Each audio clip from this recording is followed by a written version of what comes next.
Salam əziz dostlar, Musa kanalıma xoş gəldiniz. Yeni bir gündən sizi salamlayıram. Necəsiniz? Yəni əslində indi hazıra getməliyəm. Amma mağazadan gedirəm çünki aşağıda sınıfın yanında bazı bir şeylər gördüm, süd alacağam. Bəli, gedirik indi bir şeylərə süd almaq. Süd hazır. Burada da pişkolar. Pişkolay. Ötəşin. Deməli belə bir də pulkan var idi, dayı belədir. Ay, tikan varmış burada. Nəysə, şokoladlara qoydum, dalaşırlar indi, nəsə eləməyə çalışırlar. Qoyaq bunlar ağıllı otursunlar. Qəşəklər özdə. Şirindirlər. Nəysə, oturun burada, axşam sizə bir şey tapacağım mən. Sağ olun. Hazırda da gedişdim azmaz amma canları fəda.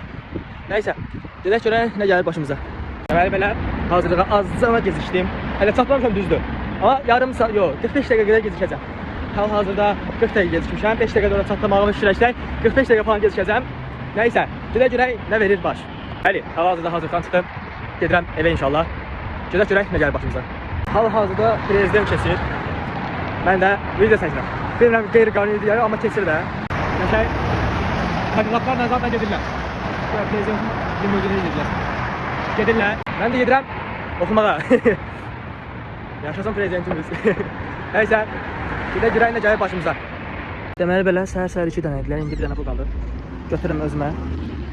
Bir dənə dostum var, o baxır pişikləri belə. Aparacam onu axşama kimi də özümdə saxlayacam, görək nələr olacaq. Deməli gətirdik bura.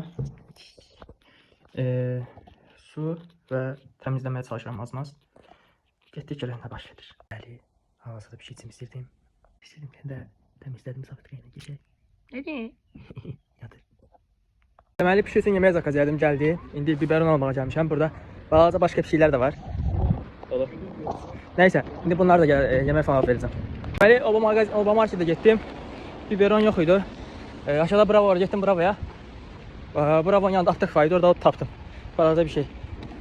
İndi gedək bayaqçı pişiklərə yemək verək. Qaqa, bu Simba yoxşar yoxsa mənə elə gəlir. Qulaqlarına baxmısın? Bugün pişik günü deməli başlayır. Burada da pişik var. Burada balalıyım. Orada da yemək koydum. Yesin. İndi məndən qorxur deyəsən. Balasını sığaladım. Neyse. Belə pişiyə bu şəkildə yemək hazırladım. Özü buradadır. Yatıb. Biraz yemək soysun, verəcəm inşallah yesin. Buna bax. İntihara təşəbbüs edir bu. İntihar etmək istəyirik. Bayaqdan tullanır belə tuturam.